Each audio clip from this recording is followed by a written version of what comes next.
him. So then me and my dad started doing them. So he has climbed all of the mountains with me up until Everest. Oh, and he didn't do Everest with you? So you did that one by yourself? Yeah. But you go up with like Sherpas, right? Or like, can you explain that? How does that work? Yeah, so he actually went with me to base camp. We went with like a group of like 10 just like family friends and different people up to base camp, and then from there onwards, that's when like the real like mountaineering like technical part starts, where it gets super challenging, and that's when I was just me and my Sherpa, which is like basically a guide. It has to be a guide that's like from the Himalayas, from Nepal. So my Sherpa like literally was born on Everest, and he's like on the mountain. Yes, on the mountain. So that's all they do. That's all they know. Yeah, he was a monk too. Oh my god, like wait, a that's few super years. cool. He was 50 years old, and he'd been climbing. He summited Everest like 16 times. I was gonna say he must have gone up it a million times. I thought like, more than 16 if that's your job, right? Like that's his full-time job. But people don't go up the whole way, do they? It depends. Some people just go to base camp. A lot of people don't make it to the top. Yeah. I think it's something like about like 50% of people who actually are attempting to get to the top do.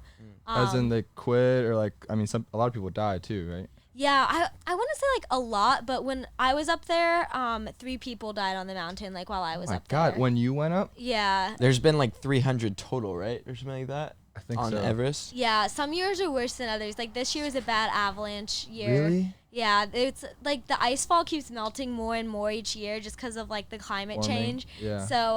So this year it was like crazy with the crevasses, and the ice melt was insane. Are they able to predict that at all? Sorry. No, go ahead. But like, do you know when you're like starting to like, you're like, okay, I want to do it this year? Or do you know if it's like a dangerous year or if it's like, what's going on? It's all just really. No, yeah, you never really know, honestly. It's like just you have to get up there and try. And people book like their Everest like expeditions so far in advance too, that you honestly like you don't know. And some years there's amazing weather and it's like a lot of people summit. Some years is really bad weather and there's a lot of deaths. So yeah, really unpredictable. And do you see bodies as you're going up?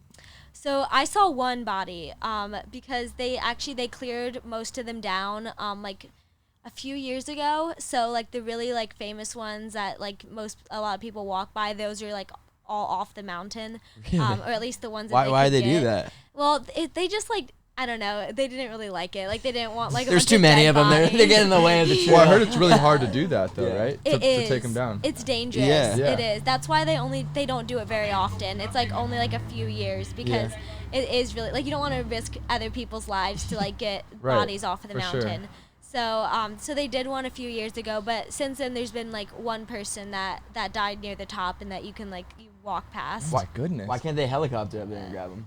It's okay. Is it impossible to do that? It's not impossible now. It used to be, but actually one person has actually flown to the top, but it's like a completely stripped helicopter. Like there's nothing on it. There's literally just the driver, and the driver is like carrying like nothing on him. So it's super hard. The oxygen, the air is just so like thin that it can't support a helicopter. So it's like that's was like wild. Huge. Yeah, that's insane. Yeah, no, it was like huge that a helicopter could actually get to the top, but like to actually like put someone on the helicopter, it would like not work as of now. So they gotta like develop better technology and figure that out. But you can do evacs up to like Camp 3 is like the most you really do evacs for, and that's only when it's like the person's gonna die and like they can't walk down, they can't be dragged down or rescued or anything. Can people like parachute off the top? I wish. No.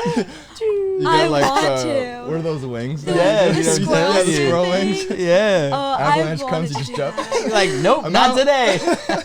No, I've literally like wanted to do that. I was thinking about that on like Everest. I was like, because like hiking down is rough. Like GoPro. That's what I'm saying. You're like, no one really cares about the down part. Exactly. You get to the top and then you're just like, this is the best part ever, and then just like jump off. It'd be amazing. Oh my gosh. But I know some people do. It's just like apparently really dangerous. But I bet, and you're probably tired too. I've never seen it done, but I've heard rumors. Really? It's like a myth, like one guy. Yeah, probably. The squirrel man. The squirrel man jumps Everest. A ton. Yeah, That's wild. Probably.